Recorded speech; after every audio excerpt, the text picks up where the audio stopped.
Bienvenidos a otro SEAC Debate, un espacio donde vamos a hablar con expertos del sector inmobiliario y en especial del alquiler.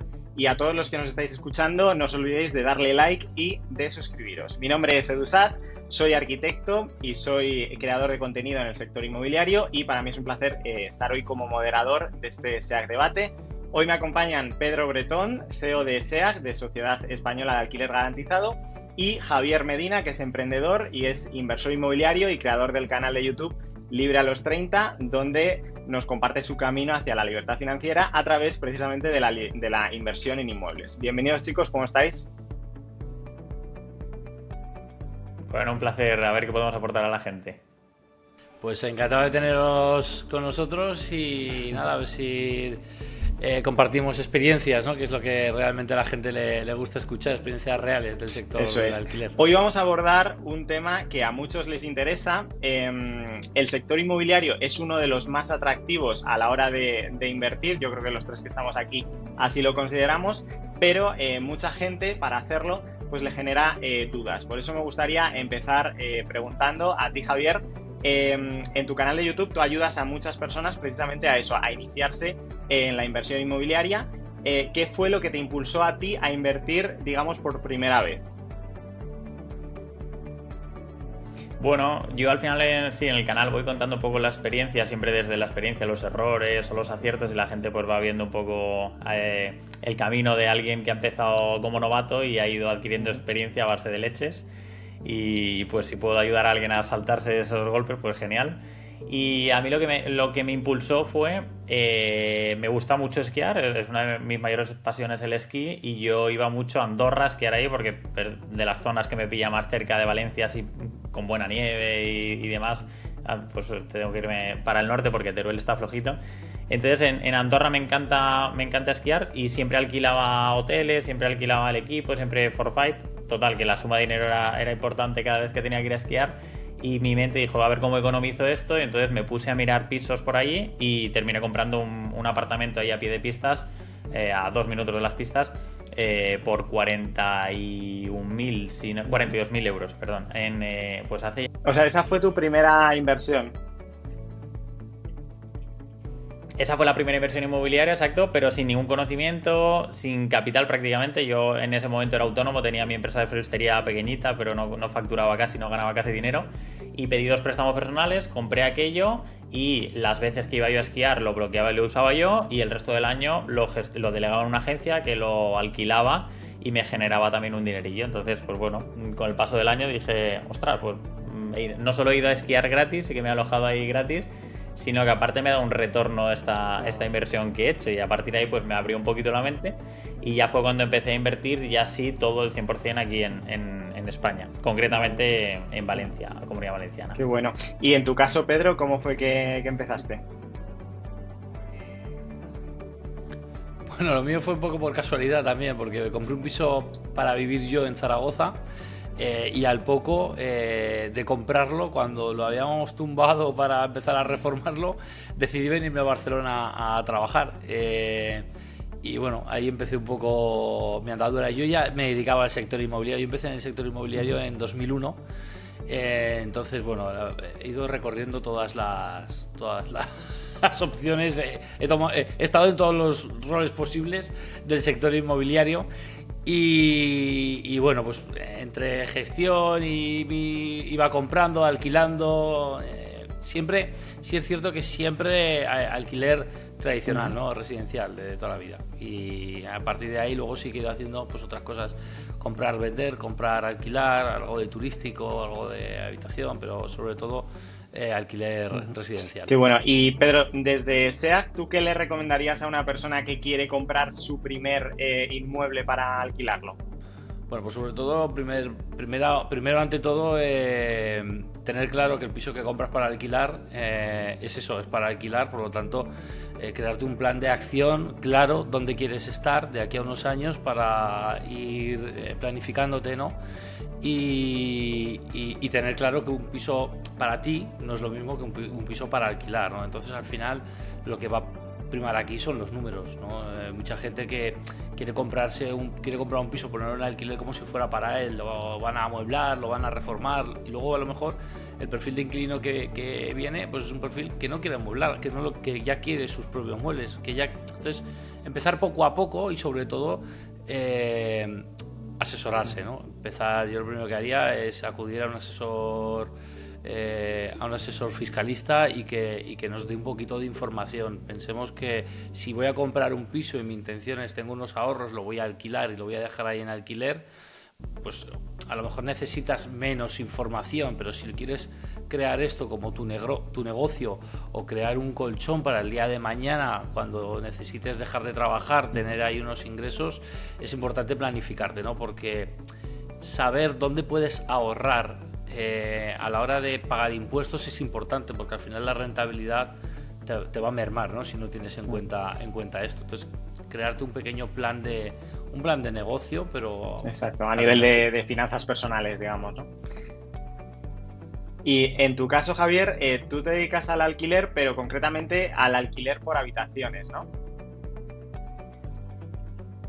Bueno, yo empecé primero el de Andorra vacacional y luego ya empecé a comprar en España, en poblaciones limítrofes a Valencia, para alquiler tradicional. Para alquiler tradicional igual compraba, pues el siguiente compré 41.000, alquilaba 425, el siguiente 45.000, alquilaba 450. Más o menos ese era un poco los números, precio de compra, precio de alquiler. Exacto. Sí que es verdad que ahora se ha revalorizado mucho esa zona y casi se ha duplicado el precio de tanto del inmueble como el del alquiler. De hecho, cuando se va un inquilino se saca de nuevo a precio de mercado y es el doble, o incluso en algunas zonas más del doble en 4 o 5 años. Es una locura lo que ha ocurrido en Valencia. Pero sí que es verdad que está un poco descompensado Valencia respecto a Barcelona, Madrid, siendo la tercera o cuarta ciudad más importante, que tiene costa, que tiene buen clima, etcétera. Pues estaba muy descompensada. El precio de los inmuebles estaba muy económico en comparado con estas dos grandes ciudades, Madrid y Barcelona, que el precio era muy superior. Entonces, quizá a raíz de la pandemia mucha gente se vino a vivir aquí, mucha gente empezó a invertir más también, y esto ha hecho que se incremente mucho más que en otras zonas. No por otro motivo, sino porque era más económico. Entonces el precio creo que ha subido más en Valencia que en otras zonas por eso, porque estaba un poco descompensado. Y yo empecé por alquiler tradicional, pero sí que ahora que te das cuenta que para crecer más rápido, pues tienes que buscar otras modalidades en las que ya no son una inversión tan pasiva como el alquiler tradicional, en la que no es una inversión 100% pasiva, porque siempre tienes que algún detallito con el inquilino, pues durante el año te puede ocurrir, o el pagar los impuestos, o tienes que estar pendiente de hacer la renta. Es decir, no es 100% pasiva, pero es una inversión muy tranquila. Sin embargo, la rentabilidad es mucho más bajita. Entonces, pues hay que apostar por otras opciones. En mi caso, vi muy claro hace 4 años el tema del alquiler por habitaciones, en el que ya no es una inversión, yo ya no lo considero una inversión, sino una empresa, un trabajo en el que tienes que dedicar tu tiempo, tu dedicación, o bien montar equipo, o delegar, porque ahí sí que es constante, o sea, es diario. Es como, pues no sé si tanto como un hotel, pero yo llegué a tener en torno a los 30 inquilinos a la vez. Entonces, claro, sí, todos los días te ocurre algo. A todos los días, pues, o hay alguna rotación, o algún inquilino no le funciona el código de acceso, o a alguno le ha ocurrido algo con otro compañero, o algún presidente de una comunidad te dice que está, ¿sabes? Siempre hay, o sea, cuando manejas tanto volumen, pues ya es un trabajo. Entonces, si obtienes mucha rentabilidad, es mucho más atractivo a nivel financiero, pero depende mucho en la época en la que estés tú. Es decir, oye, pues yo estoy en un momento de crecimiento, no me importa dedicar mucho más tiempo a este proyecto, quiero montar mi empresa, o sea, que la gente se olvide que el alquiler por habitación es una inversión, que es más bien un trabajo. Un trabajo de gestión de inquilinos, de rotación, pues como un hotel. Y es mucho más rentable, eso sí que hay que reconocerlo. Es mucho más rentable, tiene bastantes ventajas frente al alquiler tradicional, también algunas desventajas, por supuesto. Pero empecé a combinar estas dos. El alquiler por habitaciones me encantó por la rentabilidad, y tuve un crecimiento muy rápido con este cambio de alquiler tradicional a habitacional. Pues aumentó bastante el cash flow y me permitió seguir comprando mucho más rápido. Así que me enfoqué un poquito en el alquiler habitacional. Pero te digo que ahora, al cumplir los 30, ya he cumplido los 30, mi objetivo es otro, y estoy más en la búsqueda de tiempo libre, de tranquilidad, de paz, delegando todo, teniendo todos los pisos asegurados con garantías de impago, o sea, bajando la rentabilidad un poquito, más pero tranquilidad. durmiendo más tranquilo. Ese es el Qué punto en bueno. el que estoy ahora. Exacto. Oye, pero está muy bien, es justo lo que decía Pedro, tener un plan y también saber adaptarte sobre la marcha a lo que puedes ir sacando y a lo que te apetece. Pedro, en tu caso me has dicho que también conoces un poco el alquiler aunque estás más enfocado en el tradicional, el alquiler por habitaciones también lo has tocado un poco. Sí, también lo he tocado yo. La verdad es que el alquiler por habitación lo tocamos.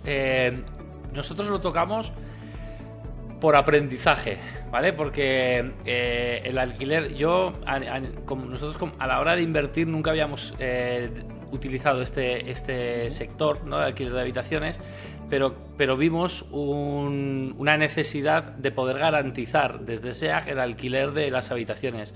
Entonces dijimos, esto tenemos que vivirlo en nuestra propia piel, tenemos que empezar a ver cuáles las posibles situaciones a las que nos podemos enfrentar para poder tener pues un poco, ¿no?, esta visión más global. Entonces, bueno, sí que utilizamos algunos inmuebles para poder hacer alquiler por habitaciones. Y también nos ayudó un poco pues a poder crear nuestra garantía de alquiler de habitaciones con un poquito más de conocimiento de causa, ¿no?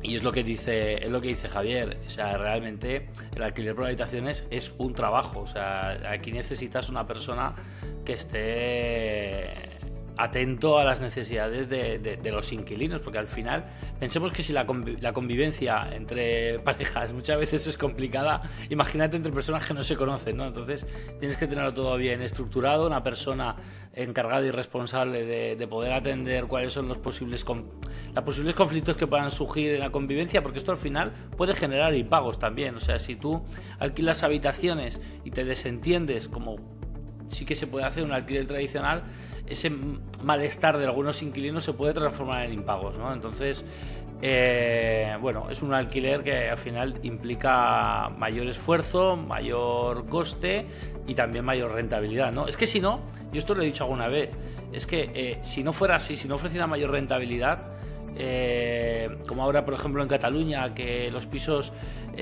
que alquilen habitaciones, la suma del total del alquiler de las habitaciones no puede superar el valor del índice de la vivienda única, nadie va a alquilar habitaciones en Cataluña si esto es así, porque a mí me dices un piso lo alquilo por 1.000 euros, tiene 4 habitaciones, tienes que alquilar 250 euros cada habitación, nadie lo va a hacer, porque es que más rotación, en la rotación te implica tener momentos donde no estás obteniendo un alquiler durante ese tiempo. Mayor esfuerzo, mayor trabajo, mayor costes. Entonces el alquiler de habitaciones, si no le dejamos esta libertad que tiene ahora, desaparecerá. Y no se trata de dejar libertad para que cada uno cobre lo que quiera. Porque al final si dejas un mercado libre habrá más oferta, y la mayor oferta, o sea, si yo veo un piso de Javier que me alquila una habitación por 450 euros y luego veo otra habitación de Edu, y me cobra 350 euros y son similares, zonas similares, pisos similares, yo me voy a ir con Edu. O sea, lo que necesitamos realmente es que exista una competencia libre entre la oferta, para que al final los inquilinos puedan encontrar precios más económicos, que el precio se autorregule, ¿no? Sí, es lo que es necesario. Desde luego. Entonces, bueno. Sí, ahí ha ocurrido, o sea, un poco lo que dice Pedro, ha ocurrido precisamente con el alquiler por habitaciones. Mucha gente, al estar tan intervenido el alquiler tradicional vía la LAU, ¿no? Que hemos visto que da igual lo que firmes, o sea, se ha demostrado que da igual el contrato que firmes hoy, que puede venir el gobierno de turno, este o el siguiente o cualquiera, y decirte que esas condiciones que habéis pactado entre inquilino y propietario, que da igual que las hayáis firmado, porque hay un tercero, que es el Estado, que puede decidir cambiar en cualquier momento esas condiciones. Ante esa inseguridad, lo que ha hecho la gente es decir, oye, pues yo no quiero pasar por aquí, yo no voy a la LAU. O sea, el caso concreto, por ejemplo, fue en la época de la pandemia, en la que había una cláusula en la que se podía actualizar el alquiler en función del IPC, y llegó el Estado y dijo, no, este año no lo podéis actualizar, el año que viene lo podéis actualizar máximo un 2, el año que viene un 3, es decir, las condiciones que habían pactado entre propietario e inquilino y que ambos estaban de acuerdo, llega un tercero y te dice que no, que esas condiciones cambian. Claro, ¿quién te dice que el día de mañana no te van a decir que no solo no lo puedes actualizar, sino que tienes que reducir un 10% anual el alquiler? Entonces, estás un poco pillado con la LAO y lo que ha ocurrido es que mucha gente ha pasado de la LAO al Código Civil y pues o bien te vas a alquiler temporal o bien te vas a alquiler por habitaciones. Y lo que ha hecho mucha gente es que se ha ido al alquiler por habitaciones porque aparte de dar esta mayor seguridad jurídica, porque no estás cogido a la LAO, sino que puedes hacerlo vía Código Civil, que es un pacto entre particulares y no interviene un tercero que es el Estado, pues es mucho más rentable. ¿Qué ocurre? Que ha aumentado muchísimo la oferta de las habitaciones y es lo que muy bien estaba comentando Pedro, que en un libre mercado, ante una mayor oferta y misma demanda, pues tendemos, el precio evidentemente tienes que competir con más competencia y tienes que bajar precios o aumentar calidades o esforzarte un poco más, cosa que no ocurre en el alquiler tradicional, que hay tan poquísima oferta que es que da igual como dejes el piso, que no hace falta ni que lo reformes, ni que lo amuebles, ni que lo pintes, porque es que hay tanta desesperación de los inquilinos que a día de hoy te van a pagar cualquier precio. Entonces, pues bueno, están siguiendo estas medidas, están viendo que no funciona, pero aún así quieren seguir por este camino, pues veremos hasta qué punto. Bueno, pero es evidente que aumentando la oferta baja el precio. Nosotros estamos viendo como muchos inquilinos se sienten un poco condenados a vivir donde viven. Porque yo tengo algunos inquilinos nuestros, ¿no? De pisos nuestros de propiedad, que quieren cambiarse y llevan varios años diciendo es que me quiero cambiar pero es que no encuentro nada. O sea, ellos quieren cambiarse porque a lo mejor quieren una menos escaleras o quieren un piso más grande. No hay opción. Entonces, realmente es una muestra de que estamos viendo que todo esto que está supuestamente pensado para mejorar la vida de los inquilinos, al revés, lo que está generando son perjuicios, porque cada vez tienen menos posibilidad para poder acceder a una vivienda. Y sobre lo que tú dices, al final, tenemos el ejemplo más claro de incertidumbre lo vemos con el decreto 11/2020, ¿no? Donde te suspenden los desahucios de familias vulnerables, y cuando esto sucedió en 2020 por el COVID dijimos es normal, pero ya estamos en 2025, llevamos 5 años donde se ha ido renovando esto y donde claro muchos propietarios dicen pero ¿qué pasa? O sea, antes si me pagan, bueno, en un año recuperaré mi piso, pero ahora dices si me impagan, ¿cuándo recuperaré mi propiedad? Independientemente de que tengo el piso garantizado, que esto al final les da unas garantías, ¿no? Porque van a cobrar indistintamente. Por ejemplo, con SEA cobrarán 3, 4, 5 años lo que tarde el procedimiento, pero hay mucha gente hay muchas personas que no aseguraron, no garantizaron el alquiler y ahora se encuentran en estas situaciones y pues bueno, pues tienen verdaderos problemas. Has tocado. Yo tuve... Pedro, que has tocado un punto que yo quería llegar, que es el tema de las personas vulnerables. A mí me ha pasado que lo conté en el canal en uno de los últimos vídeos, que he alquilado un piso de un familiar hace poco y bueno, o sea, el panorama que me he encontrado con respecto a los últimos de hace 2-3 años que venía alquilando es todavía peor, o sea, pero miles de personas escribiéndote a todas horas, desesperadas. Y al final, lo contaba, quien está más perjudicado en este caso son las personas más vulnerables, las que menos ingresos tienen o las que tienen hijos, que ya solo por tener hijos parece que es un estigma en el tema del alquiler. O sea, me parece que es un problema que están agravando diciendo justo lo contrario a lo que están haciendo. Tú ahora mismo puedes tener una situación económica estable, pero ¿Qué pasa? Que hay muchas familias que tienen hijos y cuando van justos, pero oye, por solvencia pueden pagar el alquiler, muchos propietarios esto se lo toman con mucha precaución porque dicen, ahora vas justo, pero ¿qué pasa? Si cambia un poquito el mercado, tienes hijos, tal, y luego no me pagas, si eres vulnerable, 5 años sin recuperar la vivienda. Entonces realmente se está generando un grave problema precisamente para las familias que tienen pues, mayor dificultad, porque claro, alquilar una casa de 6.000 euros al mes no vas a tener problema, porque el que te viene a pagar esta vivienda va a tener ingresos, va a tener, aparte, no está tan protegido este tipo de alquileres como el de una casa o de un piso de 600 o 700 euros. Por lo tanto, al final, lo mismo que decíamos antes, todo esto está yendo cada vez a generar mayor problema a las familias o sea, está creciendo, ¿no? La brecha esta salarial cada vez se hace más notar. Javier, que te cortaba antes, perdona. No, que va, que va. Que yo, bueno, yo quería contar el caso que me pasó también con una habitación que me dejó, o sea, es el único caso que he tenido hasta ahora. Dejó de pagar de repente, bueno, se iba atrasando, iba dando largas y ya dejó de pagar. Y era precisamente una habitación en la que por contrato yo tengo acceso a las zonas comunes, baño, cocina, etcétera. Lo único que no podía acceder legalmente es a la habitación, que nunca accedí, pero sí que podía presentarme en el piso. Y bueno, pues entiendo que esto no es cómodo para ningún inquilino, que el propietario esté, pues, o sea, esté constantemente, ¿no?, pues reclamándote, oye, es que debes dinero, debes el alquiler, debes el alquiler. Así que al final, a raíz de esa mala experiencia, porque claro, tú te levantabas y decías, si es que no puedo ir, o sea, no puedo hacer nada contra este, está en mi propiedad privada. Si yo ahora pongo una denuncia, me voy a tirar meses hasta que esta persona salga de mi vivienda, me lo va a destrozar bueno, porque pues lo va a pagar contra mí. Y encima probablemente no recupere nada, porque pues probablemente no tenga nada a su nombre, sea insolvente y me voy a quedar un año prácticamente aquí teniendo... Claro, tú te levantabas y decías, bueno, vale, Javier, paso de esto, no le voy a dar más vueltas, pero es que estaba en tu vivienda, o sea, es que tienes que hacer algo.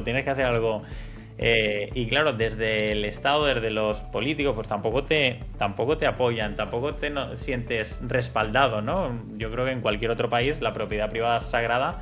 Y aquí es como, bueno, pues si tú tienes más pisos, pues oye, pues no pasa nada. Eso no quita que tú voluntariamente digas, oye, no me puedes pagar, has cumplido hasta ahora, no me pagues este mes y vete a otro sitio, pero ya está. Pero voluntariamente yo, o sea, que no sea porque el inquilino deja de pagar, ¿no? Así que nada, a partir de ahí ya está en las habitaciones, ya no hago ningún contrato si no pasa la garantía de impago, porque lo pasé bastante mal durante ese mes y medio y te sientes un poco Indefenso. Pues eso, indefenso, que no puedes hacer nada tampoco. Exacto. Y a raíz de ahí pues ya no hago un alquiler si el inquilino no pasa una garantía de impago. Aquí es muy importante, sobre todo a la hora de alquilar habitaciones, sobre todo identificar bien la habitación, porque pensemos que en una situación de impago, si hay que llegar al último camino, ¿no?, que al final es recuperar la vivienda por la vía judicial y tiene que ir la comisión judicial al piso, necesitaremos poder identificar bien qué habitación es la que hay que vaciar, ¿no? Entonces siempre es muy importante pues poner un número, una letra en la puerta, hacer una foto de la puerta, un pequeño plano, que no tiene que haberlo hecho ningún arquitecto, pero sí que un pequeño plano con un pequeño croquis donde se identifique la habitación, incluso pintadita de un color diferente, está bien. Y dentro de la descripción pues apuntar los linderos, ¿no? Pues habitación, frente, puerta, rellano, izquierda habitación 2, derecha habitación 3, ¿no? Cuantas menos dudas queden de cuál es la habitación que realmente tenemos que recuperar, más fácil va a ser luego para la comisión judicial en caso de que fallen todo el camino, ¿no? Porque siempre al final la vía extrajudicial es la más importante. Nosotros desde SEAG, el departamento de mediación resuelve muchísimos conflictos y realmente es muy importante, ¿no? También para causar menos estrés, ¿no?, tanto a propietarios como también a inquilinos. Hay inquilinos que no pagan porque no pueden y son conscientes y es fácil poder llegar a un acuerdo con ellos, porque al final cuando hay buena disposición, ¿no?, entre todas las partes, pues bueno, pues a los acuerdos se pueden llegar evitando un desalojo, ¿no? Pero al final, cuando firmamos un contrato de alquiler, tenemos que pensar siempre en cuál va a ser el peor escenario. Y si tengo que llegar al peor escenario, que va a ser el de recuperar la habitación por la vía judicial, que no te quede ninguna duda a la persona que va a venir aquí a la comisión judicial cuál es la habitación que va a haber que cambiar esa cerradura, ¿vale? Esto es, yo creo que es primordial para cualquier persona que quiera alquilar habitaciones, que cree un buen contrato de alquiler de habitaciones que no tiene nada que ver con el alquiler de... Perfecto. Me parece súper buen consejo ese, además. Ya os estaba contando antes, fuera de cámaras, que yo voy a empezar mi primera inversión en el tema por habitaciones, entonces estoy escuchando y tomando nota. Pedro, te quería preguntar también, entonces, desde SEAG también garantizáis el alquiler por habitaciones, ¿no? ¿Me podrías contar un poco más o menos esa garantía en qué consiste? Si tiene alguna diferencia con respecto al alquiler tradicional. Sí, correcto, pues Al final aquí en el alquiler de habitaciones lo que hemos tratado es de ofrecer las mismas posibilidades que para una vivienda habitual, y que el propietario que quiera alquilar habitaciones pues pueda garantizar el cobro, porque es cierto que al final, ante un impago, pues estás diversificando también el riesgo, ¿no? Pero tener un impago al final, cuando una persona se dedica, su negocio es alquilar habitaciones, tiene que pagar una serie de gastos, y el que te falle una habitación posiblemente te está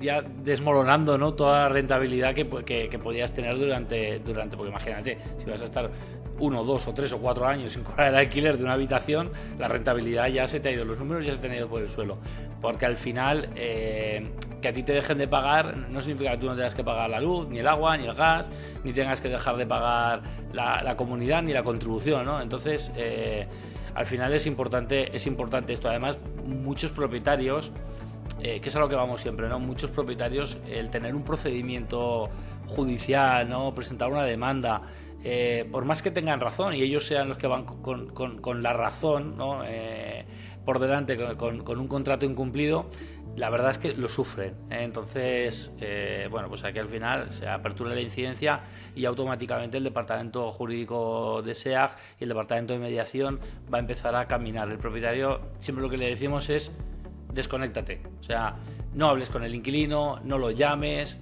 porque es normal, muchos propietarios al final se sienten de alguna manera como que les están estafando. O sea, realmente sabes que esa persona está trabajando, sabes que esa persona puede pagarte, no te quiere contestar, y entonces se sienten de alguna manera un poco, y esto al final no mejora en nada. Cualquier conversación que pueda surgir entre un propietario y un inquilino en esta situación no va a ayudar. Entonces siempre le decimos: despreocúpate, desconecta, tú vas a cobrar tu alquiler porque te lo va a abonar SEAG, nosotros nos ponemos en marcha y de aquí en adelante. De hecho, es que en ningún procedimiento va a tener ni que acudir a la vista al juzgado del propietario, ¿vale? Entonces solo va a tener que ir a acudir a un notario a firmar un poder. Ese poder, una vez que lo firme, poder para pleitos, nos lo envía a SEAG, SEAG se lo abona, el coste de ese coste notarial se lo vamos a abonar, y entonces ya se despreocupa, que yo creo que al final es lo que cualquier inversor, propietario, arrendador es lo que necesita, porque es que si no, llega un momento que los propietarios pasan situaciones tan complicadas que deciden no volver a alquilar. Y con esto no digo que haya inquilinos que no lo pasen mal. Y no digo, porque al final siempre tomamos, ¿no? Al final se escuchan las cosas como que siempre los inquilinos son malos. No siempre los inquilinos son malos. Hablamos de que cuando un inquilino no puede pagar, siempre decimos lo mismo: comunicación. Una persona que no pueda pagar, el mejor consejo que puede recibir es: habla con tu propietario, no te escondas. En 2008 vimos como muchas familias fueron desahuciadas por no pagar la hipoteca, pero precisamente porque muchas personas escondieron la cabeza debajo de la tierra y no se comunicaron también con los bancos. Es muy importante, cuando existe un impago, afrontarlo y hablar con la persona. Somos personas y durante el COVID se demostró, llegamos a numerosos acuerdos con inquilinos donde los propietarios seguían cobrando, y el inquilino pues nos iba abonando las rentas impagadas poco a poco a SEAG. SEAG le pagó los alquileres a los propietarios, cobraban cada mes, y entonces el inquilino, ¿qué hicimos? Le hicimos un plan de pago de esas rentas para que nos fueran pagando poco a poco cada mes, y les dimos hasta 2 años para pagar. ¿Por qué? Porque entendemos que hay situaciones sobrevenidas y que no se trata de, venga, pues desahucio, ¿no? Se trata de... Pero para esto hace falta comunicación. Si no hay comunicación es complicado resolver ni este ni cualquier conflicto, ¿no? Tú, Javier, te quería preguntar una cosa. Claro. Perdona que me meta en tu papel, Edu. ¿Cómo has visto la subida? Bueno, la subida. Dicen subida del IVA al 21% en los pisos turísticos, pero más que subida del IVA... Es un impuesto nuevo, ¿no? Porque los pisos turísticos, si no ofrecen ningún servicio, están exentos de IVA. Y luego había una coletilla que decía para que tributen como la actividad económica que son. Los hoteles, ¿cómo quedará la cosa? Porque los hoteles pagan el 10% de IVA en las facturas, ¿no? Claro. ¿Cómo ves esto desde profesional del sector de las habitaciones? Mira, yo sinceramente creo que hay unos intereses detrás bastante grandes, porque si miras porcentajes, los alquileres turísticos suponen el 1 y pico % de todos los alquileres. O sea, es ridículo decir que los alquileres están subiendo porque hay muchos pisos turísticos cuando o sea, las cifras hablan por sí solas y, o sea, ese argumento se desmonta súper rápido, ¿no? Entonces, el pretender eliminar esto, bueno, pues ahora probablemente eliminen muchísimos, o sea, lo están atacando a tope con nuevos impuestos, con que la comunidad de propietarios tenga que aprobar que permitan que haya un alquiler turístico en la finca, cosa que ninguna comunidad va a estar dispuesta a ello, por supuesto. En fin, que probablemente se carguen muchísimos alquileres turísticos, se reducirá este porcentaje, verán que los alquileres siguen subiendo y dirán, pues no eran los alquileres turísticos, eran, no sé, ahora los de habitaciones, y cuando acaben con las habitaciones dirán, no, es que ahora es el problema de, no sé. Por aquí quería ir yo, a ver si qué opinabais sobre si esto también podrá terminará, ¿no? Llegando al alquiler de habitaciones, porque al final, ¿no? Es como que esto me molesta, le pongo, ¿no? Claro, será el siguiente objetivo, lo que pasa que ahí no van a poder atacar, porque sí que verá que un alquiler turístico, bueno, pues puede permitirse o no, es decir, el turista tiene otras alternativas, ¿no? Tiene hoteles o tiene otras opciones, ¿no? Que al final es el objetivo, yo creo que está ahí, o sea, ahí ningún pequeño inversor tiene un hotel.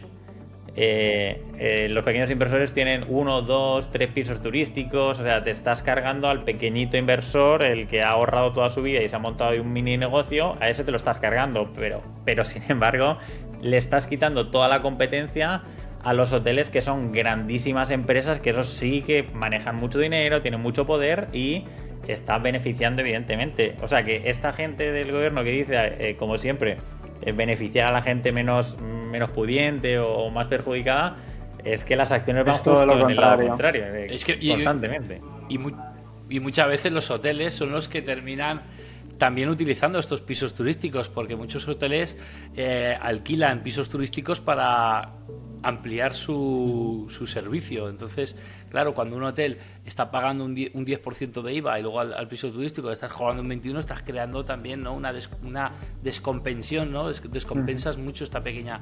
O sea, al pequeño inversor lo machacas, ¿no? Y al grande inversor lo favoreces. Con el alquiler de habitaciones, bueno, yo creo que al final, como ofreces un servicio muchas veces que alquilas habitaciones con wifi, con luz, con agua, algunos servicios de limpieza. Bueno, siempre estamos hablando, ¿no? A ver si realmente se lo van a poder tomar esto también como un sector donde poder seguir recaudando, pero bueno, claro. Esperemos que no. Realmente al final un contrato de alquiler de habitaciones es un contrato de vivienda, simplemente pues lo puedes utilizar como uso distinto de vivienda, o como vivienda pues tienes igual que cualquier inmueble, ¿no? Por ejemplo, los contratos temporales, ¿no? Son contratos de uso distinto a vivienda, ¿no? Que queda fuera del alao. Sí, o sea, ahí Cataluña es pionera, siempre parece que el resto de comunidades van copiando lo que hace Cataluña. Somos el laboratorio. El laboratorio, aquí está el laboratorio, exacto. Y se van probando cosas y según cómo salen, lo que pasa es que salgan bien o salgan mal, luego las implementan. Sí, igualmente, exacto, sí. Eso de los experimentos con gaseosa da igual, porque salga como salga, luego lo van a implementar. Entonces, aquí hemos visto, porque hemos visto las zonas tensionadas, donde en Cataluña todo es zona tensionada, y ya estamos viendo como en Navarra están empezando a implementar zonas tensionadas también. O sea, es decir, yo les diría, navarros, aquí no ha salido bien. Aquí no ha salido bien. Hay que copiar lo que sale bien, no lo que sale mal. Entonces, es un error, porque es que al final, aquí ahora ya, fuera de la broma, en Cataluña se está yendo mucha inversión a Valencia, a Madrid, a Aragón, porque es que al final, aquí volvemos a lo de antes, ¿no? A la incertidumbre. Existe esta incertidumbre que las personas, cuando ven una oportunidad, dicen, ostras, pero... O sea, no sé lo que va a pasar de aquí a un año, ni aquí a un mes, y es que no sé lo que pasará mañana. Entonces, ¿cómo voy a hacer una inversión a largo plazo si la situación de incertidumbre es tan grande como aquí? Entonces, las zonas tensionadas, lo único que han hecho ha sido tensionar todavía más el sector.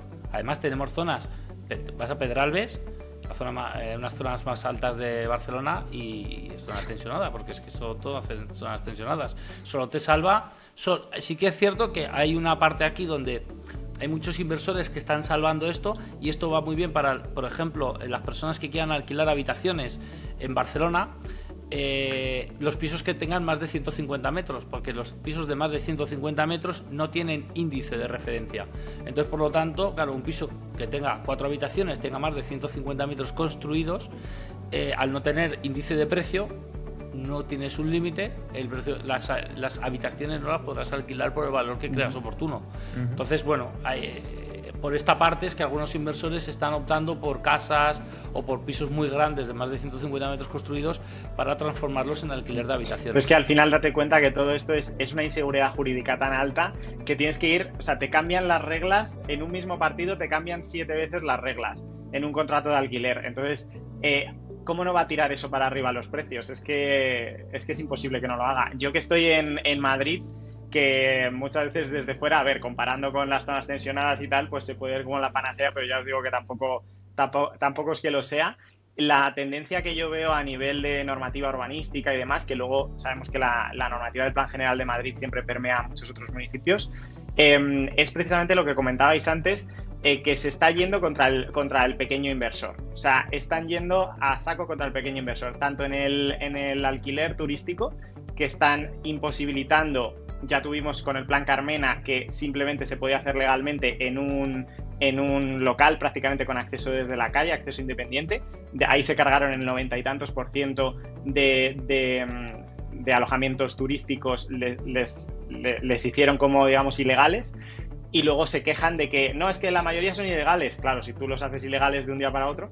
Y con la última normativa, el último cambio del Plan General, también están haciendo algo similar, favoreciendo mucho el co-living, el co-housing. O sea, la tendencia que yo veo es que están tirando siempre como a grandes inversiones, es decir, que cojas un edificio y lo transformes entero ese edificio para hacerlo o turístico o co-living, que al final no deja de ser un modelo pues de residencia, por habitaciones. Y eso, claro, quita directamente del mapa a un inversor particular que quiera hacerlo de forma independiente. Valora siempre mucho más empresas. Y pensemos que el alquiler de habitaciones lo patentaron los inquilinos. O sea, realmente, ¿cuántos inquilinos han utilizado este sector, ¿no? el alquiler de habitaciones para poder facilitar, ¿no? el coste de la vivienda? Entonces, al final, hoy por hoy, con esta situación, ¿en qué situación dejas a esos inquilinos que alquilan un piso para poder subarrendar una habitación y poder llegar mejor a final de mes? Volvemos a lo de antes. Al final, las clases con más dificultades son los que terminan más afectadas, ¿no? Y mira, y lo que hablábamos antes, de que al final el pequeño inversor lo vas orillando, realmente hemos pasado del 95% del parque inmobiliario era parte de pequeños ahorradores a ser un 92%, es decir, está cogiendo peso en los grandes fondos en el sector del alquiler, precisamente por esto, porque al final una empresa, primero, en 2008 ha habido grandes fondos donde han comprado pisos en Barcelona por 10, 15.000 euros, ¿no? Que ahora valen 150, 180.000 euros. Particular no llega a esto, porque al final, cuando tú querías hacer una propuesta para poder ajustar, no es lo mismo que tú compres un piso a que hagas un lote de 1.500 pisos. Entonces, al final, esto es más sencillo, ¿no? Los precios que vas a conseguir son mucho mejores, no puedes competir. Entonces, ¿qué pasa? Estos grandes fondos lo meten en contrabalance, que he abaratado el alquiler un 15% para poder quedarme con el sector, pero lo puedo hacer porque al final la rentabilidad sigue siendo mayor. En Estados Unidos hay zonas donde los grandes fondos abren o cierran el precio del alquiler, porque cierran oferta y automáticamente el precio sube. Abren oferta. Al final hay que trasladar, yo creo que todos los mercados se pueden duplicar, ¿no? Con la bolsa, ¿no? que hacen los grandes fondos, pues ponen los robots a vender, baja el precio, y cuando los pequeños inversores están vendiendo, ellos se vuelven a comprar y lo vuelven a subir al alza, y han vendido a 200 y están comprando a 120, ¿no? Entonces es un reflejo. Por eso yo creo que realmente, yo hago mucho hincapié en que los inquilinos y los propietarios en esta no lucha, ¿no? Pero en este sector deberían de ir muy de la mano, porque totalmente. Al final a todos nos interesa lo mismo, una mayor seguridad jurídica. Los propietarios van a salir beneficiados y los inquilinos también. Habrá mayor oferta y habrá precios más económicos y no se mirará tanto con lupa, ¿no? Porque al final el inquilino que quiere pagar no le va a preocupar que haya que tenga que dejar la vivienda 7 meses después de haber pagado, 6 meses después de haber pagado. Y además tenemos que recordar, están servicios sociales para esto, ¿no? Para estas familias que realmente no puedan pagar, están servicios sociales, que es donde realmente debería ir el dinero de los impuestos, a cubrir estas necesidades. Pedro, una pregunta. Para mí, yo creo que lo más importante cuando vas a alquilar un piso, bien sea tradicional o en este caso por habitaciones, yo diría que es la selección del inquilino. Es lo más importante. En ese caso, vosotros como Sociedad Española de Alquiler Garantizado, ¿cómo filtráis un poco cuando, digamos, yo como propietario os paso, mira, estoy viendo con este perfil, ¿qué estudiáis vosotros para saber que ese perfil, para darle el ok, digamos? Por hoy nosotros realizamos más de 5.000 estudios mensuales de alquileres, ¿no? Piensa que a una media de un 2,5, ponle que estamos en 13.000 estudios individuales, ¿no? de personas. Entonces, cada vez esto lo tenemos, desde el 2014, ¿no? que empezamos con SEAG y con nuestro scoring, hemos ido dándole herramientas a nuestro sistema para que realmente, porque esto tiene que ser automático. En muchos casos sí que tenemos un departamento que verifica documentación, pero todo esto ya es muy automático. Entonces cada vez se le ha ido enseñando un poco al sistema pues qué tipo de perfiles pueden ser más conflictivos o menos conflictivos, y a partir de ahí se van grabando. Piensa que nuestra garantía de alquiler lo que hace es realizar un scoring como el que podrías hacer para comprar una vivienda, es decir, en función a la solvencia del inquilino, tu garantía de alquiler va a ser más económica o va a ser más cara, ¿no? Entonces, y luego pues lo que tenemos es que también va a haber casos donde la operación no va a salir viable automáticamente, pero sí que damos opciones para poder replantearla, ¿no? O sea, oye, pues mira, pues para este inquilino, para esta operación necesitaríamos que aportes una balista que pueda generar X ingresos. Actuamos como los bancos del 2005 a nivel de estudios, ¿no? Que presentamos una operación en el banco y antes era sí, o si era no, pues era, mira, esta operación podemos mirarla así, ahora intentabas de alguna manera trabajártela un poco, mirártela un poco cariño, porque al final piensa que las inmobiliarias que colaboran con nosotros y que realizan la mayor parte de las garantías, lo que quieren también es soluciones, ¿no? Y nosotros estamos aquí para aportar soluciones tanto a los propietarios como a los colaboradores que trabajan con nosotros. Pero bueno, revisamos las NEF, revisamos el fichero de inquilinos morosos de Skyme, que es nuestro propio fichero de inquilinos morosos que lleva trabajando y recopilando datos desde el año 2011. Por lo tanto, al final tenemos ya 2 herramientas bastante positivas allí, y luego pues al final vamos a calcular cuáles son los ingresos y qué parte de los ingresos, qué porcentaje va a destinar al pago del alquiler. Entendemos que todo lo que esté por debajo del 40% vamos bien, ¿vale? Entonces, si demuestran 1.000 euros de ingresos, 400 euros estaría bien. Es cierto que no es lo mismo que una persona cobre 900 euros y pague 300 euros de alquiler a que una persona cobre 3.000 y pague 1.000 euros de alquiler, ¿no? O sea, al final con la diferencia hay que vivir, y con 2.000 euros tienes mucho más margen, ¿no? Pues luz, agua, gas, en cambio con 600 ya vas un poquito más justo. Entonces al final es un poco sistema, ¿no? Que tenemos ya creado muy automático, y que entramos a revisarlo, pues lo que es la documentación en algunos casos, cuando el propio sistema ya nos genera alertas, ¿no? Siempre hablamos de las nóminas, las dobles ceros, ¿no? Cuando te ponen una nómina que te pone 1.500 pero justo 0,000. Huele raro, ¿no? Esto muchas veces genera dudas.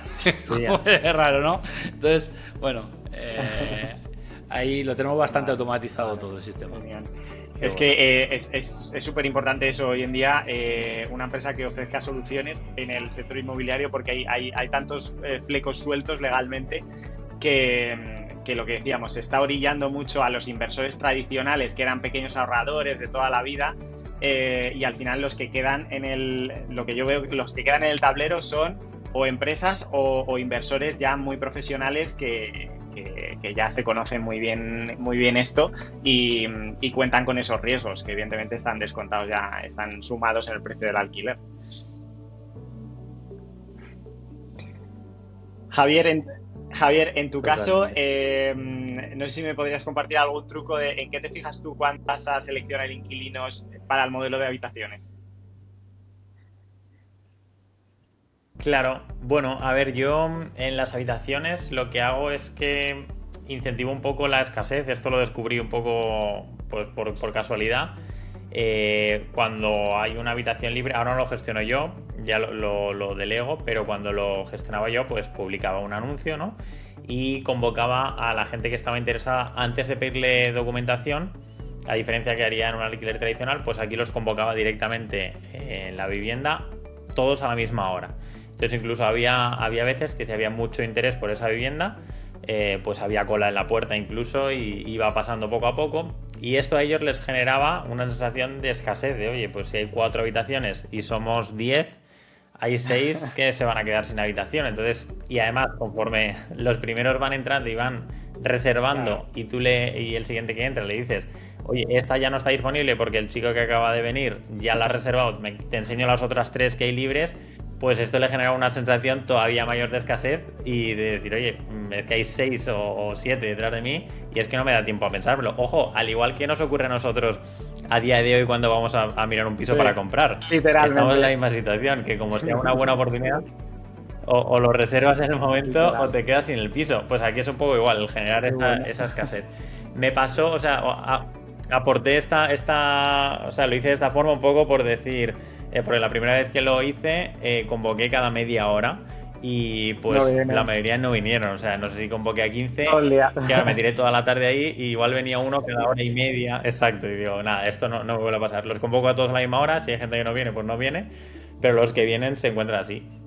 Y esto provocó eso, que se alquilaban súper rápido por eso, porque se encontraban todos allí y entre ellos como que querían reservar súper rápido y esa fue una buena forma. Luego el tema de automatizaciones para quitarte tu trabajo, pues el tema de no darles llave física, sino implementar algún sistema de cerradura electrónica, que hay un montón de sistemas a día de hoy, en el que tú puedas darle acceso. Yo, por ejemplo, los primeros pisos que tuve fueron en Castellón y a mí me suponía mucho jaleo el tener que ir cada vez que hay una rotación, o que hay una incidencia, o abrirle a la limpiadora, o abrirle a un reformista, lo que sea. Entonces lo tenía todo más o menos automatizado vía estas cerraduras electrónicas, en lo que los reformistas tienen el mismo código para todos los pisos, la limpiadora tiene el mismo código para todos los pisos y además queda registrado para ver si ha limpiado, claro, si ha reformado, o sea, en el momento de acceso de cada cosa, ¿no?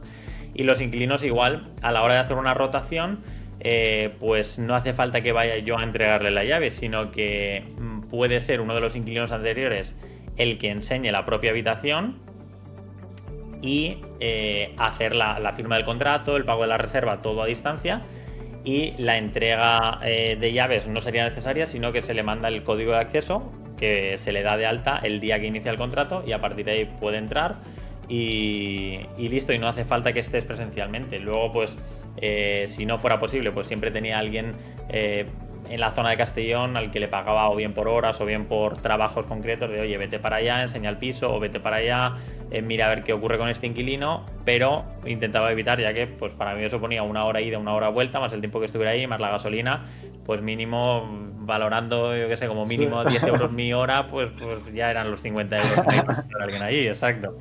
Entonces, automatizarlo de esta forma con cerraduras electrónicas, luego la limpieza, pues programarla cada 2 semanas, que la limpiadora te mande un vídeo del estado inicial y del estado final para comprobar, validar tú que ha hecho bien esa limpieza, a la hora que te lo ha mandado al principio, a la hora que te lo ha terminado.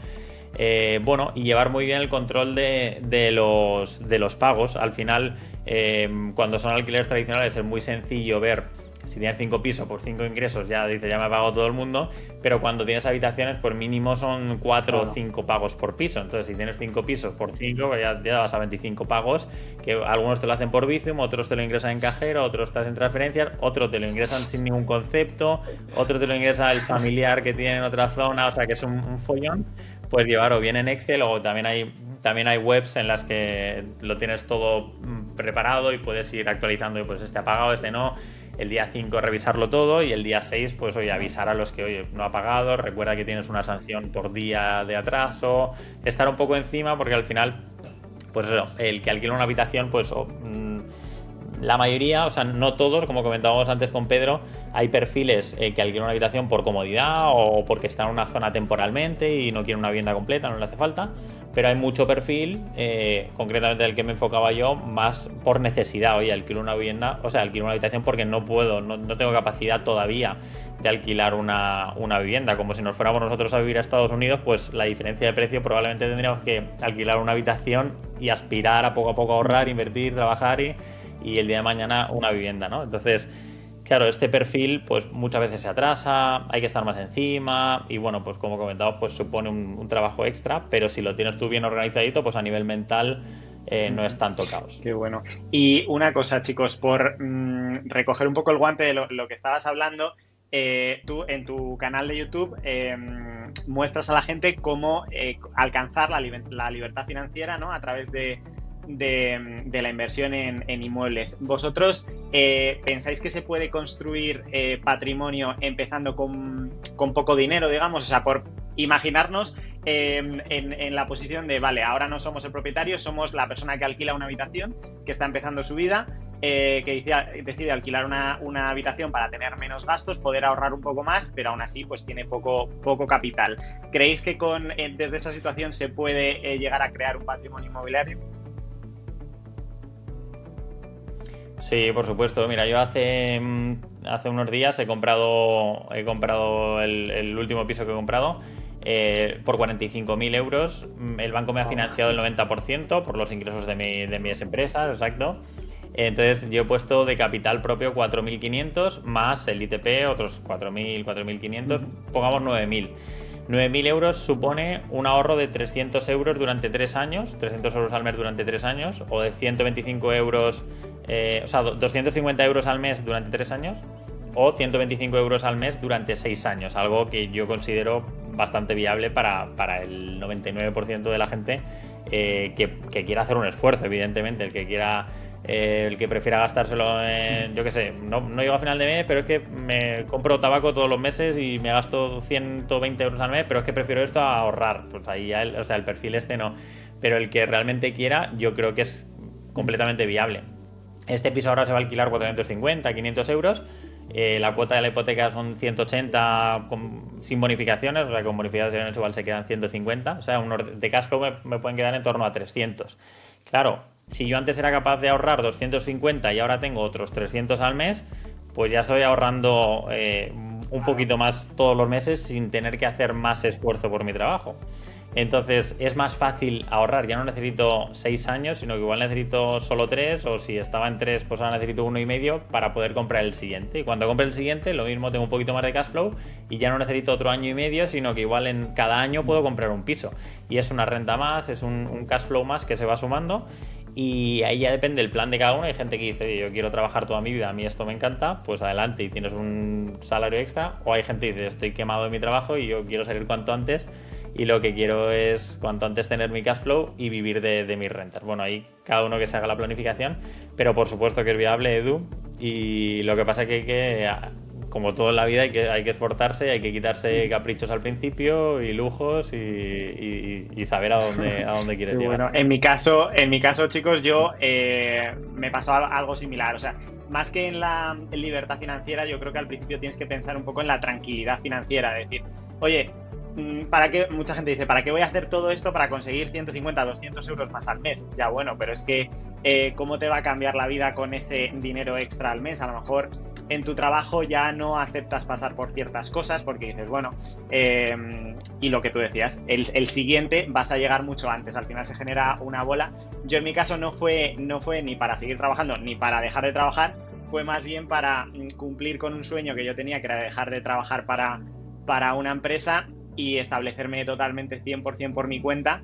Y yo creo que es muy bonito también que la inversión te sirva para hacer cosas que siempre has querido hacer y para dar el paso, ¿no? Con mucha más tranquilidad. Yo soy una persona bastante, pues no soy muy de arriesgarme 100% a una cosa y quería dar el paso de trabajar 100% por mi cuenta cuando ya supiese oye, que si iba bien o iba mal no pasaba nada porque ya tenía ese backup de las inversiones.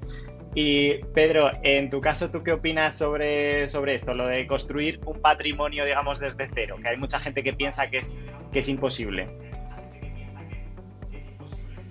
Bueno, yo creo que al final casi todos los patrimonios se crean desde cero. Al final es saber que vas a tener que renunciar a cosas, ¿no? Para conseguir otras cosas, y muy importante saber qué es lo que quieres conseguir, porque si no lo sabes difícilmente, ¿no? Es como que si no sabes dónde quieres ir difícilmente llegues a ningún sitio, ¿no? Entonces lo que hablábamos antes, un piso por ejemplo que te cueste con gastos etcétera 60.000 euros, pues vas a necesitar a lo mejor una aportación de 15, 18.000 euros a lo mejor para cubrir los gastos y la parte que no te van a poder dar de hipoteca. Yo sí es cierto que para crear un patrimonio a lo mejor lo que haría sería ir combinando, y yo creo que si quieres empezar desde cero, una de las estrategias que yo recomendaría sería: compro una vivienda, la reformo, la vendo, gano patrimonio, es decir, pues puse 15.000 euros para comprar esta vivienda, cuando la haya vendido habré ganado un 20 o un 25% de rentabilidad, ya tendré 30.000 euros, pues si he hecho una operación con 15.000 voy a intentar hacer dos ahora con esos 30.000, y entonces así poquito a poco, ¿no?, vas a ir pudiendo ampliar. En cuanto ves que tienes un capital, que no va a pasar esto en 2 meses, pero si a lo mejor en 2 años has pasado de tener 15.000 euros a tener 50.000 en efectivo, puedes comprar 3 propiedades, mantener una como patrimonio y las otras 2 dejarlas que sigan trabajando.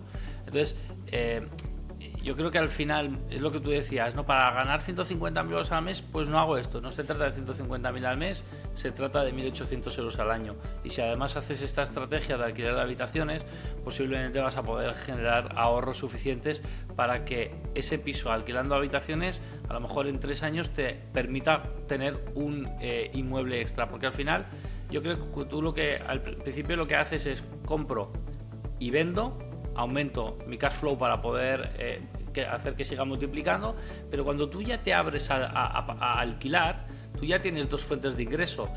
El dinero que te viene del alquiler de habitaciones lo mantienes ahí para poder dar otra entrada y comprar otra propiedad, y sigues haciendo lo mismo.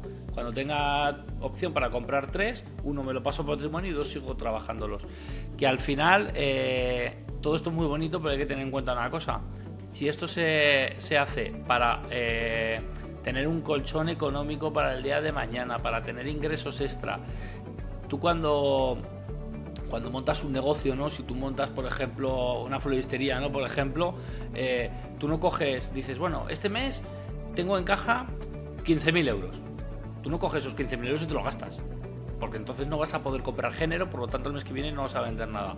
Entonces tenemos que tomarnos también la inversión desde este punto de vista de cualquier empresario, que el dinero obtenido no es dinero para gastar, es dinero para seguir invirtiéndolo. Entonces muchas veces, pues bueno, lo que pasa es esto, que hay algunas personas que se estancan, utilizan esto y dicen, bueno, allá me puedo gastar 500 euros más al mes, se lo gastan y entonces allá sí que ya esto ya no sigue creciendo, ¿no? Entonces el dinero de una empresa no es del empresario, sino es de la empresa, y sirve para que siga generando, y esa gran frase de que el dinero trabaje para ti solo sirve si realmente lo respetas y entiendes que ese dinero es para seguir haciendo que trabaje. No te comas la gallina de los huevos de oro, déjala que siga poniendo huevos. Eso yo lo he visto con mucha gente que tiene sueldos altos o que consiguen de repente dar un salto a nivel de salario y al final aumentan mucho su nivel de vida y acaban viviendo un poco como estaban antes, pero en puestos a lo mejor que les requieren más trabajo.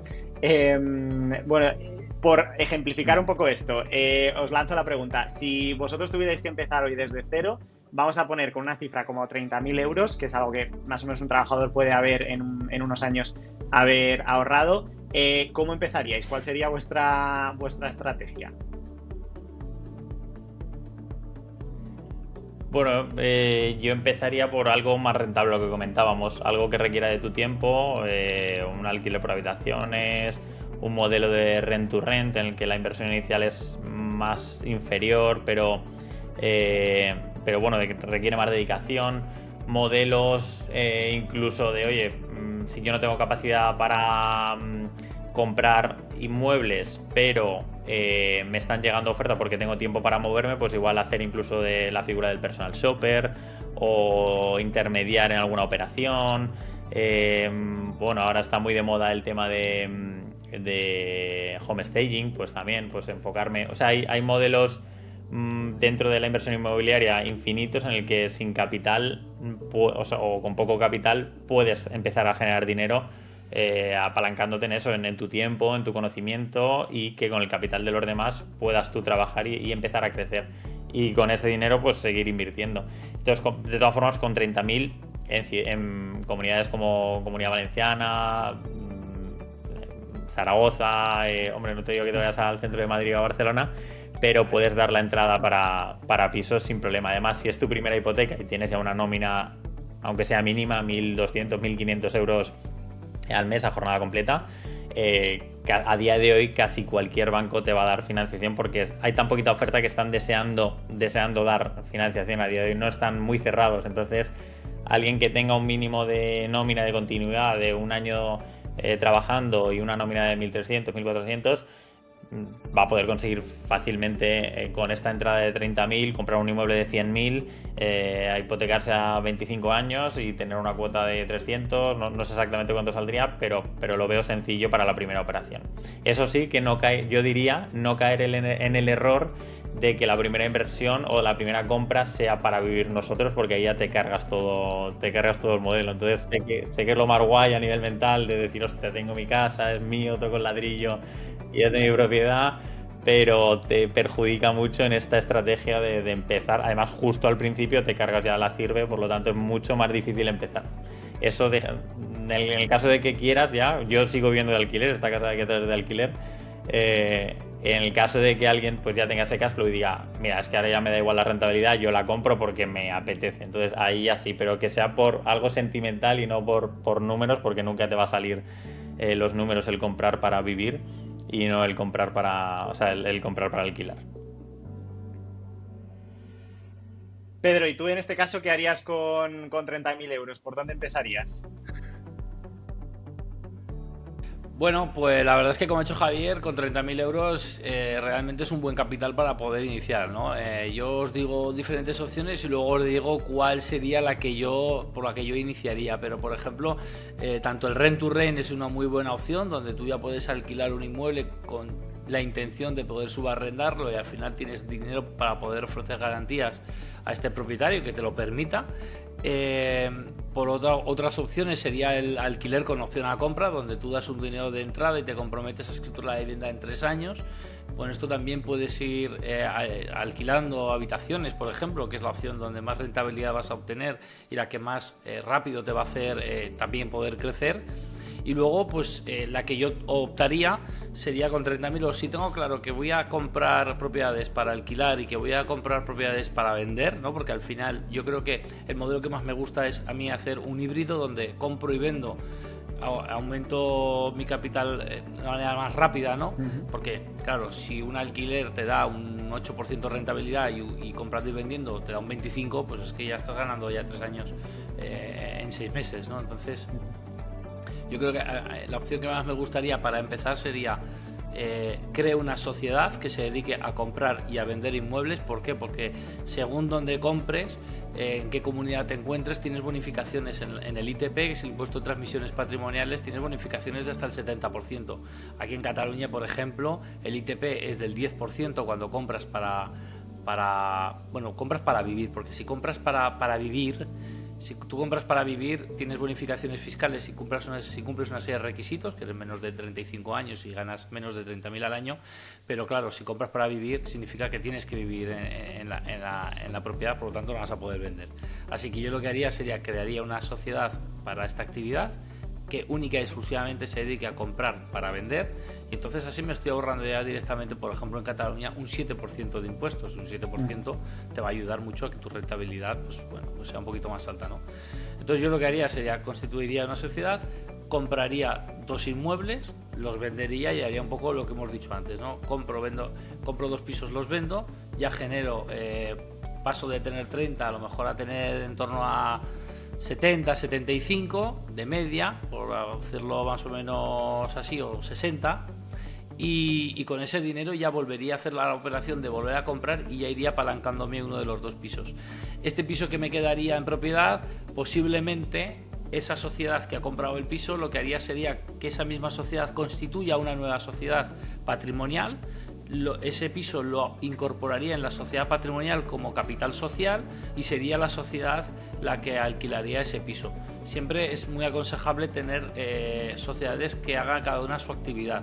Si yo me lo quedo en esta sociedad, que es la que compra y vende, es muy probable que Hacienda me diga: tu actividad principal es la de alquilar, no es la de comprar y vender, por lo tanto te reclamen ese 7% de ITP. Por lo tanto, siempre dividirlo. Y cuando tengas inmuebles que estén sujetos, el alquiler esté sujeto a IVA y otros que no estén sujetos a IVA, también es muy importante tenerlos diferenciados. Si tienes locales, una inmobiliaria solo para una empresa solo que alquile con locales con IVA, y si no, y otra que alquile inmuebles sin IVA, porque al final si no entrarás en lo que se llama la prorrata y vas a tener un poco de odisea, ¿no? Vas a perder mucho IVA del que pagues. Entonces yo empezaría por aquí. Es decir, al final, si resumimos un poco, es marcarme un plan de acción, ver dónde quiero llegar, y con 30.000 euros fácilmente de aquí a un año vas a tener un piso en propiedad con hipoteca, pero se va a estar pagando, te va a estar generando un dinero mensual que te va a quedar en la cuenta para luego poder invertirlo, y vas a poder seguir teniendo tu actividad de compra y vender. Si quieres te pones una nómina, pero lo mismo que hemos dicho antes. El dinero es para moverlo. Para reinvertirlo, ¿no? Qué importante es la educación financiera y cuánto falta en nuestra sociedad. Por eso yo creo que la divulgación en redes es tan importante, porque no se habla prácticamente de este tipo de cosas, y por supuesto asesorarse y trabajar con buenos profesionales. Chicos, por ir cerrando, ¿cómo resumiríais cada uno de vosotros en una frase o en varias frases vuestra filosofía a la hora de invertir? Javier. Ostras, pues no me lo he planteado, pero yo he ido cambiando mi estrategia en función de mi vida. Al principio, que no tenía capital, pues me apalancaba al máximo. Luego, cuando tuve capital, pues me apalancaba al mínimo y al mínimo de años. Luego me di cuenta que lo que me interesaba era tener más cash flow, por lo tanto volví a apalancarme al máximo, incluso teniendo capital. Luego cambié a alquiler por habitaciones. O sea, he ido cambiando un poco la estrategia en función de lo que he necesitado en la vida. Es decir, no apegarse a, oye, es que yo compré, por ejemplo, a mí me dio mucha pena vender mi piso de Andorra, que era como el primero que compré y era algo sentimental, pues no tener apego a eso y decir, oye, voy cambiando mi estrategia en función de cómo va cambiando mi vida, y si hay que vender una vivienda, por muy bonita que sea o muchos recuerdos que me traiga, pues la vendo, y este capital lo invierto en una zona que igual no me interesa tanto, pero es que hago los números y me es mucho más rentable, porque estoy pensando en, claro, aquí hay que definir muy bien en la inversión inmobiliaria 2 vías. Una es la del cash flow, es, oye, compro pisos que sé que se van a revalorizar menos, pero que son mucho más rentables, es decir, cada mes, día a día, me van a dejar mucho más dinero limpio en el bolsillo. O no, a mí lo que me interesa es más a largo plazo el comprar en zonas que van a tener mayor potencial de revalorización, que son zonas más caras, menos rentables, es decir, mes a mes el cash flow va a ser inferior, pero mi estrategia va por ahí porque yo quiero seguir manteniendo mi trabajo, yo quiero simplemente pues tener un patrimonio mayor, y cuando me jubile, pues dejarle a mis hijos un patrimonio mayor, pero no tanto mirar el cash flow. Ahí hay que mirarlo muy bien y identificarse con, o sea, cada uno, tú, Edu, invertirás de una forma, Pedro invertirá de otra, yo de otra, y seguro que las tres son buenas, porque estamos centrados en lo que cada uno queremos. Así que, bueno, pues ir viendo la situación de cada uno, ir variando esa metodología de inversión, en qué tipo de alquiler hacemos, o incluso compra, reforma, venta, ir variando, no pasa nada por cambiar de opinión, y hacer lo que te nazca en todo momento, pero tener como un objetivo clave de, oye, a los 30, como era mi caso, a los 40, a los 50, a los 60, quiero tener este patrimonio o esto, y empezar a tomar decisiones de cambiar, porque si no somos muy ambiciosos, somos muy emprendedores y nunca nos conformamos, siempre queremos más y no sabemos tampoco cuándo frenar, y esto yo creo que está muy chulo para empezar a disfrutar de la vida, empezar a frenar, tirar un poquito el freno de mano, apretar cuando toca, pero tirar un poquito el freno de mano cuando lo hemos conseguido, y celebrar que hayamos llegado ahí. Qué buena moraleja, me encanta ese final, y sobre todo el hecho de, oye, hacer ver a la gente que hay millones de estrategias a la hora de invertir y que cada uno pues tiene que buscar la suya y en un momento determinado, que no siempre es la misma. Y Pedro, en tu caso, por terminar, ¿cómo resumirías tu filosofía a la hora de invertir? ¿Cómo lo ves? Bueno, yo creo que hoy por hoy el inversor, sobre todo si hablamos de inversor inmobiliario, ¿no? Tiene que tener mucha capacidad tiene que ser muy maleable, ¿no? Tiene que ser mucha capacidad de poder adaptarse, ¿no? Porque realmente, claro, estamos en un mercado que va dando tantas vueltas que al final tienes que tener un plan de acción claro, pero tienes que ser capaz también de, según las necesidades y según el mercado, saber ir adaptándote a él. Entonces yo sí es cierto que como inversor, pues si tengo que resumir una frase, diría inversión a largo plazo, adaptando la prudencia con las oportunidades. Es decir, tienes que ser prudente, pero también tienes que saber que al final, si quieres obtener rentabilidad, vas a tener que asumir riesgos, ¿no? Entonces, bueno, cada inversor es cierto que es diferente. Hay ciertos inversores que se sienten más cómodos alquilando y otros comprando, porque también realmente hay inversores que buscan más el corto plazo y otros son más a largo plazo, ¿no? Pero cuando identifiques qué tipo de inversor eres tú, ¿no? Porque al final yo creo que es esto, ¿no?